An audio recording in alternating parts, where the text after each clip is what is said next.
컬렉션 타입의 마지막인 딕셔너리에 대해서 배워보도록 하겠습니다. 이것도 코드를 보고 그 다음에 특징에 대해서 설명을 드릴게요. 딕셔너리는 접근을 키로 접근을 하거든요. 키로 하고 그 다음에 값을 반환해 주는데 한번 같이 봐보겠습니다. let user profil을 해서 얘도 똑같이 대괄호를 씁니다. 그래서 어떻게 보면 배열하고 리터럴이 같다고 볼 수 있는데 조금 달라요. name하고 그 다음에 이렇게 쌍을 짝지어야 되는데 요 콜론을 써줍니다. 그리고 홍길동하고 쉼표, 이게 하나의 요소입니다. 그 다음에 city 하고 콜론 해주고 서울 이렇게 치면은 이게 무슨 뜻이냐면 요게 하나의 요소고 요게 또 다른 하나의 요소인데 얘는 키가 name이고 그 다음에 값이 홍길동인 그런 요소예요. 그리고 얘는 키가 city고 그 다음에 값이 서울입니다. 이렇게 하면 얘는 어떻게 접근하냐면 배열은 인덱스로 접근을 했고 그 다음에 set은 접근하지 못하고 그냥 있는지 없는지만 판단한다고 했잖아요. 근데 딕셔너리는 접근할 수 있는데 이렇게 합니다. 유저 프로필이라고 치고 여기에 배열은 이렇게 0번째로 접근하는데 딕셔너리는 name, 요 키, 요걸로 접근합니다. 그래서 지금 name에 해당하는 값이 있니? 하고 하면 이제 홍길동이겠죠? 그래서 얘가 홍길동이 출력이 될 겁니다. 해서 이렇게 홍길동으로 출력되는 걸 볼 수 있습니다. 이 옵셔널은 나중에 옵셔널 섹션에서 또 설명드릴게요. 그 다음에 city도 접근할 수 있겠죠? 유저 프로필하고 city라고 접근하고 이걸 프린트해보면 네, 이렇게 서울이 나오는 걸 볼 수 있습니다. 그리고 만약에 여기 없는 키, 지금 name하고 city가 키인데 없는 키를 한번 접근해볼게요. 유저 프로필하고 뭐라고 할까요? name, city, 어드레스 해볼까요? 주소라고 치고 프린트라고 치면은 얘는 없는 걸 접근했으니까 이렇게 nil인데 이게 없다라는 의미거든요. 이것도 옵셔널에서 같이 다룰 건데 어쨌든 없는 거는 조회가 되지 않는다라고 보시면 됩니다. 그리고 얘는 우리가 배열이나 셋은 같은 배열에서는 같은 타입의 값만 넣을 수 있고 셋도 마찬가지였죠. 딕셔너리도 마찬가지인데요. 여기서 지금 키는 요 name, city고 그 다음에 값이 value가 홍길동과 서울인데요. 이 키는 키끼리 타입이 같아야 되고 값은 값끼리 타입이 같아야 됩니다. 그래서 제가 하나 바꿔볼게요. 여기는 예를 들면 let user age 하면은 홍길동의 나이는 30이고 이순신의 나이는 45라고 하겠습니다. 그러면 지금 키의 타입은 뭐죠? 키 타입은 스트링이고 값의 타입은 숫자죠. 이렇게 키는 키끼리 타입이 같아야 되고 값은 값끼리 같아야 됩니다. 그리고 이 키가 숫자가 될 수도 있어요. 제가 해볼게요.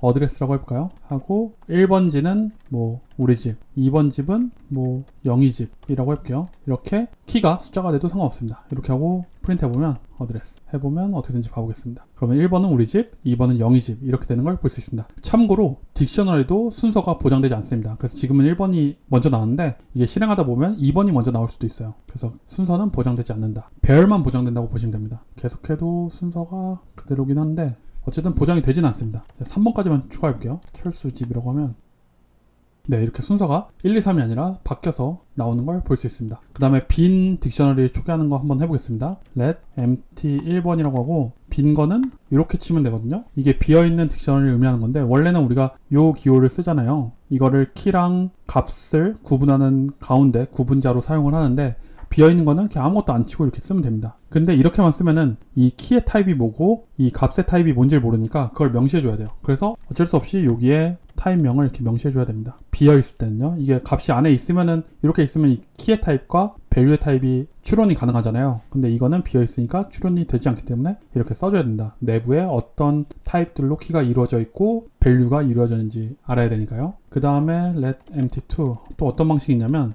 여기에 string하고 int 소괄호가 새로 생성하는 거라고 했죠. 그래서 이렇게 하기도 하고 그 다음에 let empty3는 딕셔너리라고 이렇게 직접 쳐줘도 됩니다. 그래서 총 이렇게 세 가지 방식이 있는데 이거는 다음 시간에 다 정리해서 좀 설명을 드릴게요. 그 다음에 딕셔너리도 CRUD가 있는데 같이 해보도록 하겠습니다. 먼저 여기는 지우고 리드는 앞에서 해봤죠. 이 name 키로 접근하면 되는데 이거 한번 복사해 볼게요. 복사해서 여기 붙여넣기 하면 네, name 키로 접근해서 유저 프로필에 접근해보면 홍길동이 이렇게 출력되는 걸 볼 수 있습니다. 옵셔널에 대한 설명을 잠깐 써놨는데 이거는 옵셔널 타입에서 또 자세히 설명드리도록 하겠습니다. 네, 그 다음에 딕셔너리의 요소 추가 및 수정을 한번 같이 봐보도록 하겠습니다. 일단 유저 프로필은 똑같이 되어 있고요. 여기에서 새로 추가할 때는 이렇게 그냥 새로운 키를 그냥 넣어주면 됩니다. 제가 유저 프로필이라고 치고 여기 지금 없는 게 여기서 이제 잡을 예시로 들었으니까 잡이라고 치고 여기에 개발자라고 하면은 이 잡이 여기 내부에 없는 키인데도 불구하고 그냥 새로 하나 추가를 해줘요. 그리고 유저 프로필을 보면은 네, 이렇게 잡이 여기에 추가된 걸 볼 수 있습니다. 그 다음에 변경도 이 똑같은 방식을 사용합니다. 유저 프로필이라고 치고 기존에 있는 게 name과 city잖아요. 그래서 시티를 바꾼다고 하면은 여기에 부산으로 바꾸고 그 다음에 출력해 볼게요. 유저 프로필 해보면 네, 이렇게 시티가 원래는 서울이었는데 부산으로 변경된 걸 볼 수 있습니다. 이렇게 새로 추가하는 것과 변경하는 건 똑같은 방식을 사용한다라고 보시면 되고, 그 다음에 요소 삭제하기를 한번 봐볼게요. 요소 삭제하기는 유저 프로필에 키 값을 쌍을 지우는 건데, 이걸 복사해서 한번 봐보겠습니다. 하고 이러면 조금 지저분하니까 지우고 그냥 처음부터 해보겠습니다. 유저 프로필에 네임과 시티, 잡에 대한 값들이 이렇게 홍길동 서울 개발자로 되어 있고, 삭제하는 게 유저 프로필 점 remove value가 있어요. remove value하고 for 키니까 어떤 키에 대해서 삭제하고 싶니? 라고 물어보는 겁니다. 그럼 우리가 잡에 대해서 삭제하고 싶어 라고 하고 유저 프로필을 한번 출력해 볼게요. 그럼 이 잡이 아마 삭제됐을 거니까 두 개만 출력이 되겠죠. 네, 이렇게 두 개만 나오는 걸 볼 수 있고, 그다음 방법이 하나 더 있는데, 유저 프로필에 우리가 접근할 수 있었죠. 뭐 CT 이렇게 접근하는데 여기에 있는 값을 없는 걸로 명시할 수 있어요. 이건 옵셔널에서 배울 건데 nil이라고 할당을 해버리면 얘는 값이 없어지는 겁니다. 그래서 이러고 나서 출력을 해보면 잡이 없어졌지만 CT도 값이 없음으로 할당이 되면서 CT가 사라지는 걸 볼 수 있습니다. 이렇게 삭제할 수도 있다. remove value로 삭제할 수도 있고, 그 다음에 이렇게 삭제할 수도 있고, 그 다음에 이렇게 nil로 할당하면서 삭제할 수도 있고, 그 다음에 유저 프로필에서 remove all도 있습니다. 이렇게 해놓고 삭제하면 유저 프로필이 다 지워지겠죠. 내부에 있는 값이 다 지워져서 이렇게 빈 딕셔너리가 되는 걸 볼 수 있습니다. 그 다음에 여기도 마찬가지로 이거는 많이 했으니까 이제 안 할게요. 카운트로 개수 세는 거 볼 수 있고, 그 다음에 is empty로 bng식 하는 거, 이거는 많이 했으니까 패스하고 키스랑 values만 봐보겠습니다. 여기서 지금 키가 name과 city, 잡이 있고, value는 홍길동과 서울과 개발자가 있죠. 프린트 유저 프로필 해두고 키스라고 치면은 얘는 키들만 나열해줍니다. 네, 이렇게 나열해줘서 이렇게 키스를 보면 이렇게 키들만 나열되게 볼 수 있고, 그 다음에 프린트 유저 프로필 해놓고 values라고 치면은 이 값들만 따로 뽑아져서 추출돼서 이렇게 볼 수 있습니다. 키스나 values로 값들을 볼 수 있다. 근데 이게 순서는 바뀔 수 있다 라고 보시면 되고, 확인 문제 제가 만들어 놨으니까 똑같이 한번 여러분들 지난 시간처럼 한번 풀어보시면 좋을 것 같습니다. 네, 이렇게 해놓을게요. 네, 다 해보셨나요? 같이 한번 해보겠습니다. 먼저 스트링, 키가 스트링인 거고 지금 value가 스트링인 거죠. 둘 다 스트링인 타입으로 애플사가 바나나를 초기 값으로 가지는 English Korean 딕셔너리를 만들어 보세요. let English 바로 해야겠죠? 수정해야 되니까 English Korean Dictionary 라고 치고, 처음에 애플, 그 다음에 그거에 대한 값으로 사과, 그 다음에 바나나였죠? 바나나, 그거에 대한 값으로 바나나를 이렇게 만들어주면 될 것 같습니다. 그 다음에 오렌지를 추가해 보세요 라고 하면은, 추가할 때는 뭐 별다른 메소드가 있는 게 아니라 그냥 읽는 거랑 똑같다고 했죠? 여기에 오렌지라고 치고 여기에 오렌지를 추가해주면 될 것 같습니다. 오렌지. 그 다음에 애플이라는 키를 이용해서 사과 값을 출력하세요. 그러면 접근하는 게 키로 접근해서 애플 이렇게 접근할 수 있겠죠. 그리고 이걸 프린트 해보면 이렇게 하면 될 것 같습니다. 네, 그럼 사과가 잘 접근이 됐고, 그 다음에 바나나의 값을 버네너로 한번 수정해 보겠습니다. English Korean 딕트하고 바나나를 키를 바나나로 접근해서 이거를 버네너로 해서 한번 전체를 프린트 해볼게요.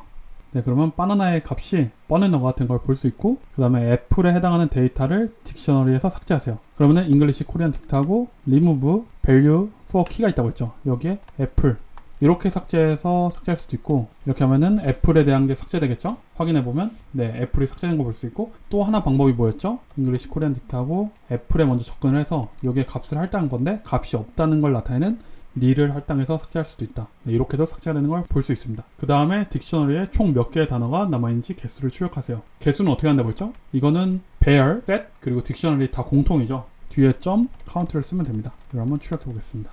네, 두 개가 남은 걸 볼 수 있습니다. 네, 이렇게 오늘 딕셔너리에 대해서 한번 배워봤고요. 이렇게 해서 컬렉션 타입에 대해서 전부 다 배워봤습니다. 그래서 뭔가 값을 묶어서 저장하고 싶다 라고 하면은 bear이나 set, 그리고 딕셔너리에 대해서 하면 되고, 제가 이거 설명을 안 했네요. 딕셔너리는 키, 값상, 그러니까 키랑 값상 항상 이 페어 형태로 돼 있고, 그 다음에 고유한 키를 갖습니다. 이 키는 중복이 될 수 없습니다. 그래서 애플에 대한 거는 우리가 이 딕셔너리에 대해서 이 키로 접근하잖아요. 그래서 이 애플이 두 개이면 안 돼요. 이 value는 같아도 되거든요. 여기도 사과고 여기도 사과해도 상관없는데, 여기가 애플이면서 여기가 애플일 수는 없습니다. 무조건 하나의 키만 있어야 됩니다.